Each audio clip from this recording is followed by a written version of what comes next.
Ford Motor Company, worldwide manufacturer of automotive products, has provided funding for this program. At Ford, quality is job one. Funding is also provided by General Dynamics, a strong company for a strong country.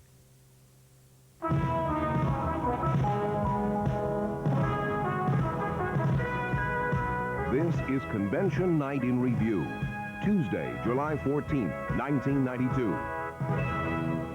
From New York, site of the 1992 Democratic Convention, here's moderator Paul Duke.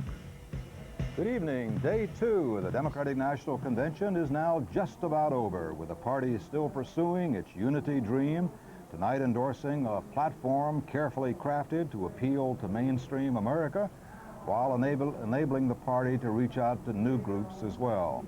Jimmy Carter, Jesse Jackson, and a parade of speakers all said it is now essential to end 12 years of Republican rule. But not everybody is happy, not everybody likes the platform, and not everyone likes the new direction the party is now mapping out. Our Washington Week team is here to take it all in, and to help us to summarize and analyze tonight, we have Michel McQueen of the Wall Street Journal, Howard Fineman of Newsweek, Jack Nelson of the Los Angeles Times, and Gloria Borger of U.S. News and World Report. Well, Howard, it's 2 down and 2 to go. Is it still mostly peace and peaches? Mostly, Paul, but as I was standing on the floor listening to Jesse Jackson speak tonight, it occurred to me that this was the other Democratic Party. This is the Democratic Party that didn't win the nomination. This is African Americans. These are people concerned about AIDS, about poverty, about all the other issues that the Democrats still have to care about, but that won't be symbolized when Bill Clinton and Al Gore stand up there to accept the nominations later this week. Michelle? I think this was the night of reprise and rehearsal. This was the night when once and future, and possibly future candidates, gave the acceptance speeches they would have given had they been at the podium Thursday night. And that's why you heard Jesse Jackson talk about the Democratic Party and his image, and Tom Harkin, Jay Rockefeller doing the same thing.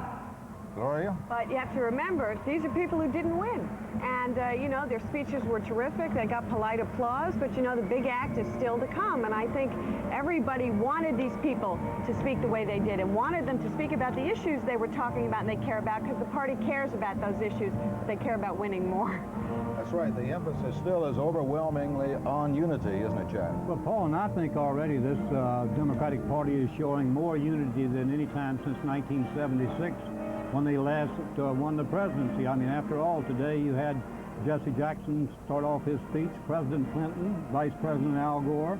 You had Governor Douglas Wilder, who had held out for a long time and kind of made people think maybe he would go over to Ross Perot, give him a very warm endorsement. You had President Jimmy Carter give him a very warm embrace.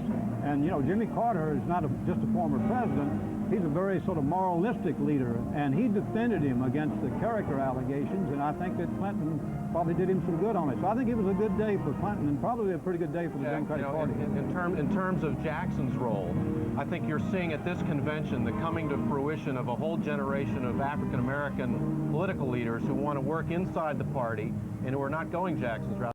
I was standing with James Carville listening to Jackson's speech. Carville, who's one of the key advisors to Clinton, said, look at that guy up there.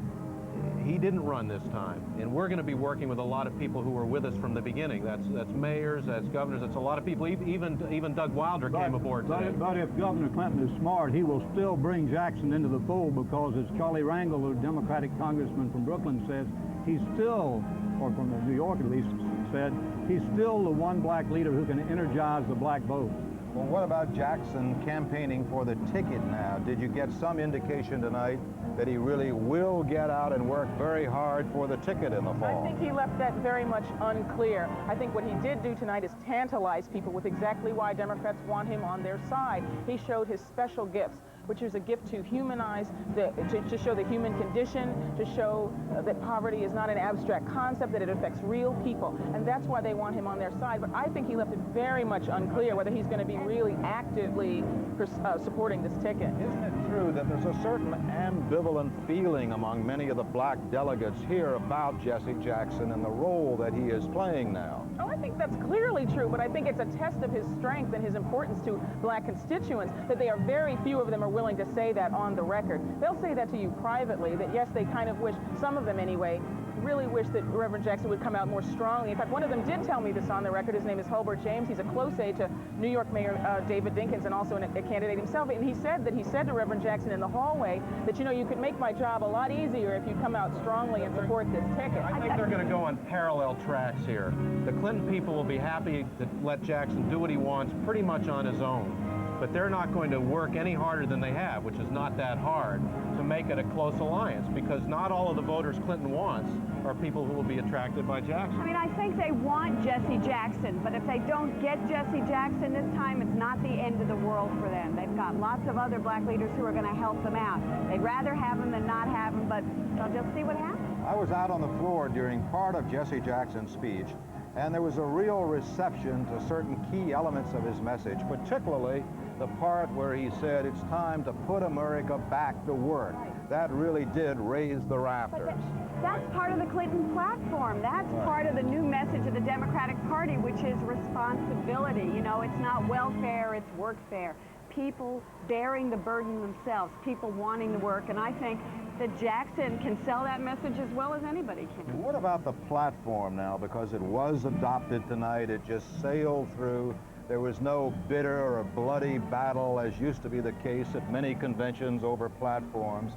And we have to say, I think, that this platform certainly does not constitute any bold or dynamic agenda for the country, but it certainly represents a sharp break with the past for the Democratic Party. It could have been written by the Republican Party. The strong military force we want to retain, the praise for the free enterprise system, the ennobling aspect of business and so forth. Well, I think it's significant that the words of the platform are that the United States should be prepared to use military force if necessary to defend America's vital interests. And that brings up the point that the two candidates, Mr. Clinton and Mr. Gore, did support President Bush's intervention and the Persian Gulf War. Clinton's stand on it was a little equivocal. He managed to be on both sides of that issue, but Al Gore was one of the few Democrats in the Senate who forthrightly supported the use of military force in the Gulf, and I think that's one of the reasons he was chosen. They are determined, Clinton and his people are determined, not to let the Democrats be labeled here the New York Democrats or the Manhattan Democrats, the way you may recall in '84 they were called the San Francisco Democrats. Well, more mainstream. Yeah, but let's make no mistake about it. It's still a Democratic platform with a lot of liberal, traditional planks in it, like, you know, abortion rights, gay rights, jobs, public works for jobs. But that also reflects, Jack, that also reflects typical attitudes of middle America today. I think that's right. No question about that. You know, and Paul Tsongas is somebody, though, who, a name from the past here, who says, look, this platform isn't conservative enough for me. I don't want anything about a middle-class tax cut in this platform. And he's being very lukewarm on Bill Clinton. He's endorsed him, but, you know, so he's a guy from another wing of the party. He's a guy who says, shouldn't have done this. And I talked to some liberal delegates today who were very disappointed in the platform, who said, for example, that in the section on crime, it refers to the fight against street crimes, but some of the members of the platform committee tried to amend that to include corporate America crime, and the Clinton people wouldn't go for that. Well, they didn't win. They didn't. Raise money, Paul. Yeah, that side didn't win. Tom Harkin ran as a traditional liberal. He lost. Bob Kerrey ran on national health care. He lost. Jesse Jackson didn't run. Bill Clinton ran pretty much as a centrist all the way through, even though he had to go to the left of Paul Tsongas unexpectedly. They're the people who won the nomination, and they wrote the platform. Yeah, but there's still grist for the Republican mill on this platform if you read it line by line. For example, it still talks several times about forcing the rich to pay their fair share, and that is what is fair is certainly a matter of partisan discussion. It also reaffirms Jerusalem as the capital of Israel, and as you know, that's been a contentious issue, on which the Republicans do not agree. So there are a lot of things that speak to traditional Democratic constituencies in that platform, which can become a subject for discussion in the fall. And whatever you say about this platform, and platforms, as we all know, don't usually mean a whole lot anyway, but whatever you say about them, if you look at this convention with all the women candidates, and it ended tonight with all of those women candidates on the platform, with the Hispanics and the minorities, and two people speaking on AIDS. Can you imagine two AIDS victims speaking at a Republican convention? this Democratic Party was still reaching out to people, broadening their reach. No question. That was another one of the more poignant moments, perhaps the most poignant moment of the 2 days of this convention when those two persons did speak on the AIDS controversy. I think it gives the Democrats an opportunity, as Jay Rockefeller spoke about tonight, to talk about the disappointments in this country in health care. Because I think obviously that's going to be a very big issue in this next campaign. The Democrats in Congress are going to get together with Bill Clinton and talk about a national, some kind of health care proposal. And I think the AIDS problem really illustrates that very well. And it all comes under the headline, which is the chosen Clinton headline for this convention of People First. Health care, investing in the cities, investing in education, and end the trickle-down economics and a beginning in investing from the bottom up instead of the top down. That's why they're willing to take on the tax raising for only the wealthiest people. They think that's safe politically. There was something else that was different tonight, too, and that is that the party had 5 Republican women, women who are deserting George Bush, who were put in the spotlight on the platform. Wasn't that provocative? I thought that was interesting, and they also kind of kept it shrouded in mystery until the last moment. There was this little space on the program where you said, well, you know, something to come, and then these women are arrayed out here on the platform. Now, I'm sure there'll be some stories tomorrow assessing whether these women are truly committed Republicans. I think that's fair. That's fair inquiry. But it is, and these are not from major metropolitan areas, Hershey, Pennsylvania, Portland, Maine, etc. But it was a very bold step, I thought, to bring these women out and for these women to come forward and say, I have to break with my party on this crucial issue. One of the major target groups for this campaign. I would doubt very seriously that there are any false credentials there, though, because we've talked to too many Republican women who have said they were breaking with the party, most of them simply on the abortion issue. A lot of them in California. I think it's one of the 2 major groups that the Clinton campaign is going to go after to get out of the Republican camp, moderate Republican women who are pro-choice. Also, there was still the matter of Jerry Brown, who continues to play the role of spoiler. Whether he designed it for himself or not, he's causing additional trouble for the Clinton people. But apparently he will now speak at the convention tomorrow night. Well, he says he's going to speak on it. Go ahead, Gloria. Maybe yes, maybe no. We saw him in the hallway outside here before we came, and he said he was going to give an impassioned speech from the heart, but I'll see it when I believe it. He endorsed the ticket. He's made it pretty plain, though, that he's going to use the occasion for putting his name in the nomination to speak, which he can. And he says he still speaks for the voiceless, and he's going to continue to do that. And so my guess is he's going to go right to the bitter end, maybe, without endorsing the ticket. You don't think that he will get behind the ticket tonight? You don't think he will do what Jesse Jackson did tonight to make it quite clear that he does support that probably, Paul, and my guess is it puts a little more pressure on him to come around. But today, the Democratic Party spokesman said that he had promised that he would try to work for a Democratic victory. And after the Democratic Party spokesman said that, various aides to Brown said he said no such thing. And so he is still sticking with, I'm not negotiating with Clinton, and I'm not making a commitment. I'm sorry, Jeff, I'm going to say, what if he doesn't? Is that really the big deal? Is that really so much? I mean, I talked to Clinton delegates on the floor who said, oh, so what?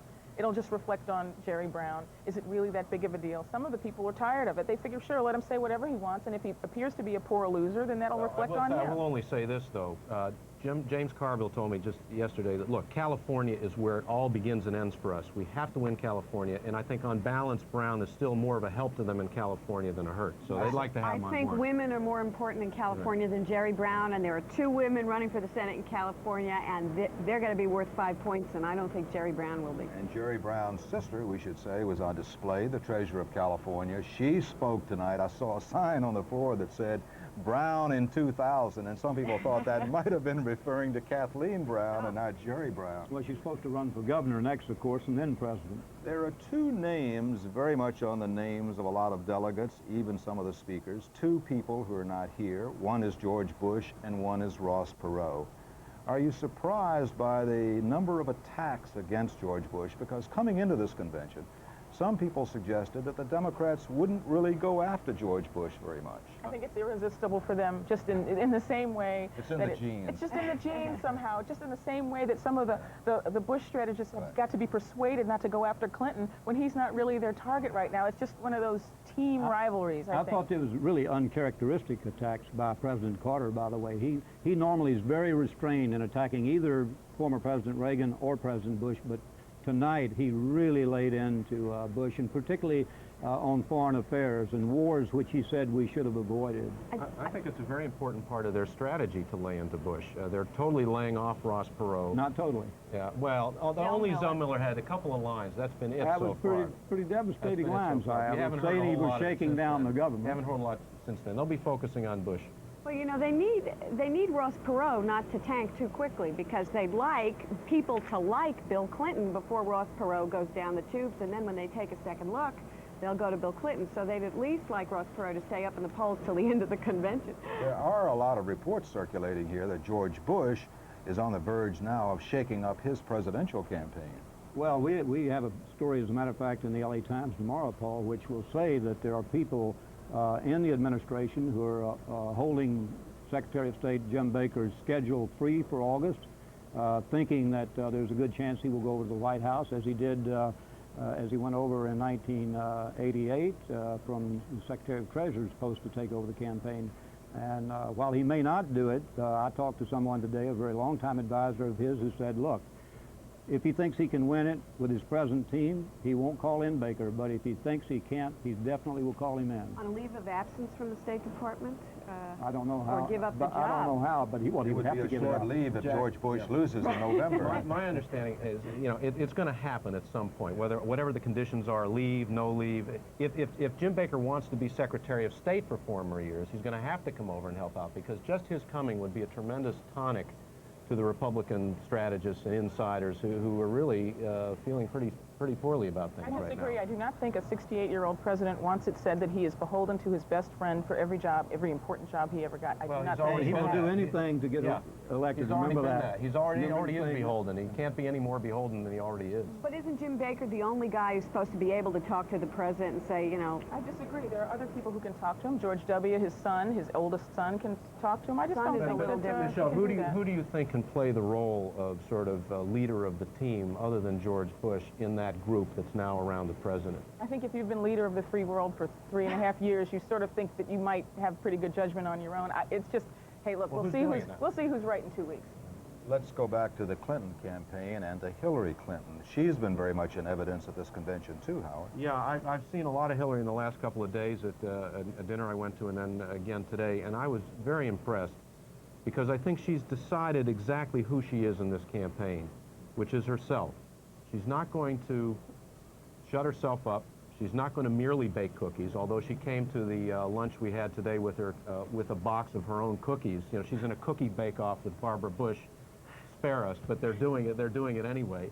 She's going to be the lawyer, the strategist, the best friend and political advisor, as well as the mother and the cookie baker. And I don't know too many people who have the intelligence to bring it off. I think they've decided they can't hide Hillary Clinton. There's no way to hide Hillary Clinton, and they're going to make the best of the situation. I predict you'll see on Thursday night a tremendous reception for the two of them as a pair, and the drama of their own lives is going to be an analogy for the country taking on responsibilities. They're not going to say that themselves, but that will be the implication, the symbolism of it. But also Tipper Gore, Al Gore's wife, is another activist wife who's caused her husband some political problems in the past by being for the labeling of rock albums. And I think that the two of these women have shown a real interest in family issues and children and their own children, and I think they're going to use that to their advantage. The amazing thing was today, Paul, we spent a lot of time talking to Hillary over at Newsweek about her husband's economic plan. It flowed naturally. It wasn't like we were scratching our heads saying, hey, what are we doing talking to the wife of the candidate about his economic plan? And nobody questioned it at all. I thought that was a fascinating thing. That shows how we've accepted her anyway as a partner. The question is, will the American people do the same, or will they be troubled by that? Michelle, you've spent quite a bit of time recently with the Clinton campaign, and they hope obviously to get a tremendous boost coming out of this convention.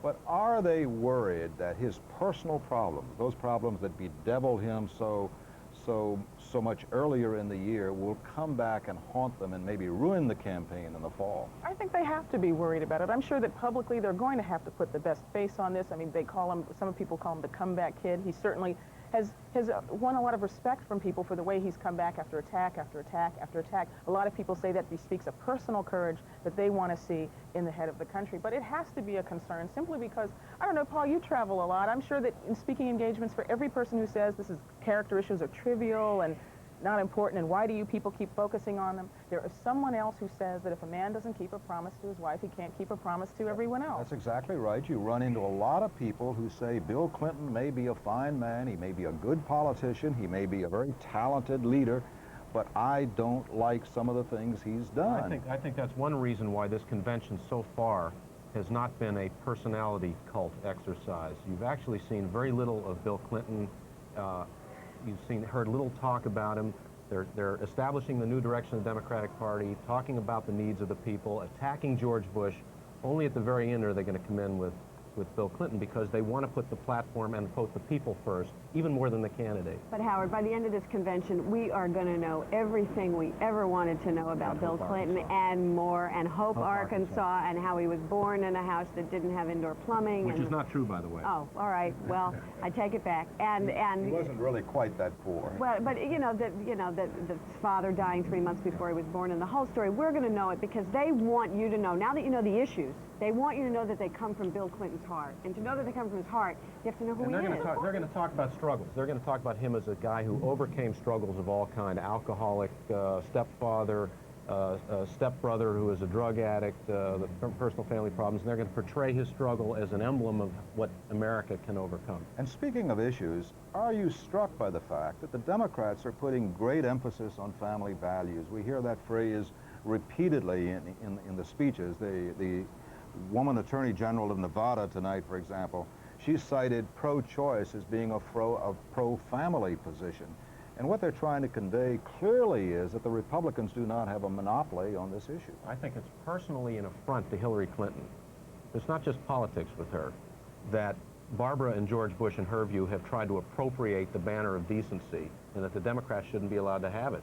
And that's where the votes are. That's where the trust and character issues are, and the Democrats have no choice but to say that. Jesse Jackson tonight reviewed the parallel of Jesus and Mary, and noted that they were a homeless couple and she was a single mother. I mean, and that was family values. Are you also struck by the fact that there's a certain boldness coming through in some of the Democratic speeches, hints about a tax increase, suggestions that the Democrats must become more of a pro-business party, that sort of thing? Well, bold, I'm not sure it's bold. I think it might be... Bold in contrast to former Democratic positions, though. No, I think you're right. It is a sharp contrast, but it also, let's point out, it's taking place on the night of the All-Star game, when I think fewer people are going to be watching than in the rest of the weekend. It is a safe, for some people, I mean, this is, as you pointed out earlier, this is the source of some people's discontent. They feel that the Democratic Party is straying from some important values to embrace this kind of gray middle that doesn't really win elections. And like I say, we'll have to see who's right. But going back to the platform, you know, even in the platform, there's a plank there now that calls for putting all spending programs, presumably including entitlements, on the board now. So that's the first time that's happened. Well, this is an effort to be more candid with the American people, isn't it? I think you're going to hear Mario Cuomo say that tomorrow night. He is going to be talking about putting everything on the table. He's been talking about cutting automatic spending programs, raising taxes. He's not the nominee, I might add, but I think you're going to hear a lot of that talk. And by the way, the Clinton people are saying, at any rate, that they haven't the faintest idea what Mario is going to say tomorrow night. That's what he's going to say. I said that's what they're saying. I don't believe it. How they couldn't possibly let him go out there and pound the table and talk about raising taxes, certainly not without their permission. I predict he won't be too specific on that topic. But they do have some fear, don't they, that that Mario could make the kind of speech that would overshadow Governor Clinton himself when he comes before the convention on Thursday night. They're doing it on separate nights, and I know that Clinton has been working very hard on his speech. They've got a coach in there who's been working with him. They're determined not to let him stray from his text. And the expectations are low, by the way. And so I don't think they're that worried about Cuomo's power. They're more worried about what Cuomo might say in terms of taxes. This is the third time, incidentally, that the Democrats have met in New York now in the past 16 years. I think the Democrats have met in New York a total of 5 times over the years, and I think they've won only once when they had their convention in New York, which was in 1976 when Jimmy Carter was nominated. And I don't know how you all feel, but I must tell you that I am impressed by the fact that they really have tried to clean up and polish the Big Apple this time. Well, at least they're making the city work. They're getting the buses in. I'm noticing the delegates coming in and out. It's all very organized, and I was quite surprised. But Paul, there are so many policemen here at this convention, and the security is so heavy that it's hard to even get around. And I think that conventions have gotten to where they're not nearly as much fun for people anymore, the delegates or the journalists for that matter, because it is so oppressive. I heard people on the floor, in fact, clustering around Bill Bradley saying, hey, security doesn't win elections, let me through, just because they wanted to shake his hand. And this was on the floor where you had presumably the good ticket to get in. Right. Well, that's the nature of the world today. But speaking of the policemen, I understand that they sent some policemen and other employees to charm school to teach them how to really deal with the public. Paul, I don't think they sent the cabbies there, though, based on my experience. Did they send the candidates? I heard somewhere that New York City has something like 40,000 taxi drivers who speak a total of 60 languages, sometimes English. You know, one thing that struck me, Paul, is I've now covered a few of these. Every 4 years, the podium gets bigger and takes up more of the floor. The camera stand gets bigger and takes up more of the floor, so that there's not much of the floor left. You know, this notion of the floor being this place where you can feel the pulse of the people, it's almost entirely disappeared. It's practically a TV studio now. No, it's still an intoxicating experience being down there if you're a groupie, if you love politics. Well, intoxicating or not, our time has disappeared. We must take our leave. That's it for this edition. We'll be back again tomorrow night over these same PBS stations to continue Convention Night in Review. I'm Paul Duke. Good night for all of us from New York.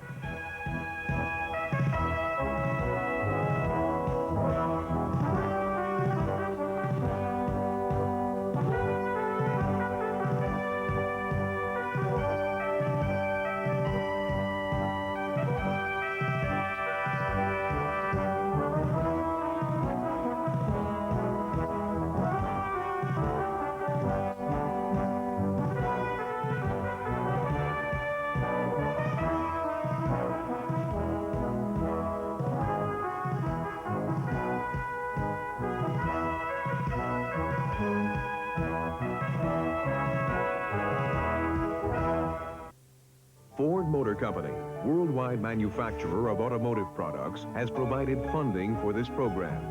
At Ford, quality is job one. Funding is also provided by General Dynamics, a strong company for a strong country. For a transcript, send $4 to Convention Night in Review, Journal Graphics, 1535 Grant Street, Denver, Colorado, 80203, or call 303-831-9000.